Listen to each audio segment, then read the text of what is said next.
मैं यहाँ वर्क 6 में कार्य कर रहा हूँ। 10/4/2012 को सेलफोन 5500 का खरीदेंगे, कंप्यूटर 25,000 का, इलेक्ट्रिकल फिटिंग के लिए 5,000 और मोटर व्हीकल के लिए 40,000।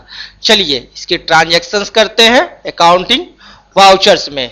डाउन एरो से अकाउंटिंग वाउचर्स में आते हैं। अकाउंटिंग वाउचर्स में आ गए।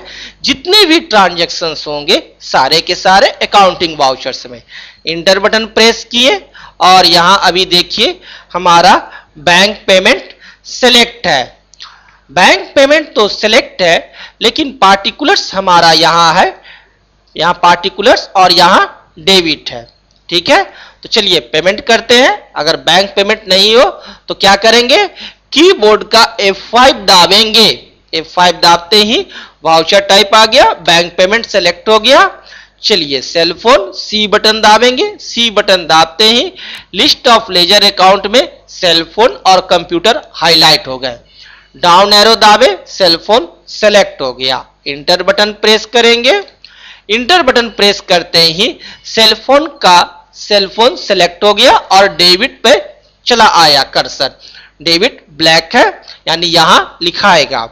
चलिए सेलफोन में टाइप करते हैं 5500 टाइप किए, इंटर बटन प्रेस किए और इंटर बटन प्रेस करते ही नीचे देखिए CR क्रेडिट आ गया।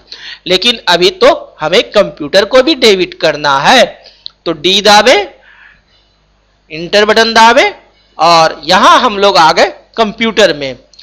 C से कंप्यूटर और सेलफोन सेलेक्ट हो गया।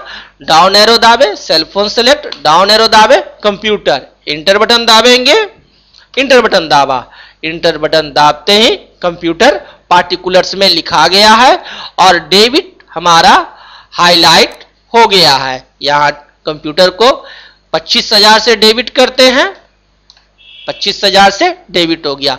जो भी कंपनी में आता है, जो भी कंपनी में आए, पैसा आए, सामान आए, कुछ भी यदि कंपनी में आता है तो वो डेबिट होता है और जो भी कंपनी से बाहर जाता है, आउट होता है, वो क्रेडिट होता है। सामान बाहर जाए या पैसा बाहर जाए तो वो क्या होगा, क्रेडिट होगा। तो सेलफोन क्या कर रहे हैं, परचेज कर रहे हैं तो सेलफोन आएगा।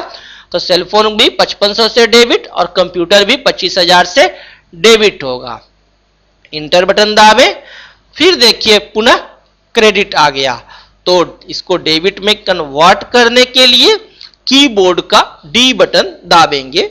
D बटन दाबे, D बटन दाबते ही यह डेबिट हो गया और यह देखिए पार्टिकुलर्स ब्लैक हो गया है।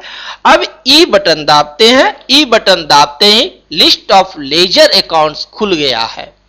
इस लिस्ट ऑफ लेजर अकाउंट्स में आप देख रहे हैं इलेक्ट्रिकल फिटिंग भी सेलेक्ट है। अब इस इलेक्ट्रिकल फिटिंग्स पर क्लिक करते हैं।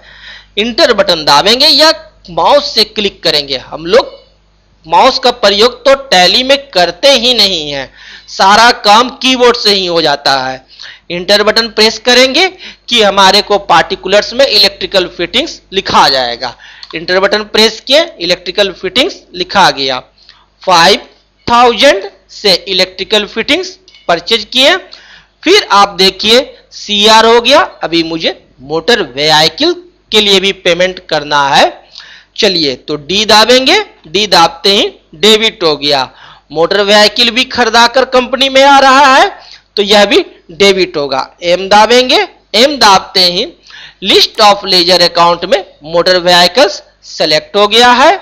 अब चलिए इंटर बटन दाबते हैं। इंटर बटन दाबते ही हम लोग डेबिट में आ गए। यहां अमाउंट डालते हैं 40,000, 40,000, 40,000 डाल दिए। अब इंटर बटन दाबे तो अब आया क्रेडिट। बस यही 4 आइटम तो खरीदना था, सेलफोन, कंप्यूटर, इलेक्ट्रिकल फिटिंग्स और मोटर व्हीकल्स। सारे के लिए अब पैसा देना है तो पैसा कहां से देंगे, चेक के द्वारा। तो ICICI बैंक का एक चेक काट दे। इंटर बटन दाबे और आई क्लिक किए। आई क्लिक करते ही लिस्ट ऑफ लेजर अकाउंट्स खुल गया है, उसमें ICICI बैंक अकाउंट सेलेक्ट है। इंटर बटन प्रेस करते हैं। इंटर बटन प्रेस करते ही आप देखिए क्रेडिट में 75,500 सभी को जोड़ करके लिख दिया। आप ध्यान देंगे तो पाएंगे कि डेबिट और क्रेडिट हमेशा इक्वल होता है। यह कभी भी बराबर नहीं होगा, ऐसा कभी नहीं हो सकता। डेबिट और क्रेडिट दोनों हमेशा बराबर होगा ही होगा। हम जितना पैसा का सामान खरीद कर लाएंगे उतना पैसा हमें क्या होगा, देना होगा। तो हमने टोटल 75,500 का सामान खरीदा तो वो आईसीआईसीआई बैंक से 75,500 पेमेंट करेंगे। इंटर बटन दाबे, paid by cheque, accept, yes.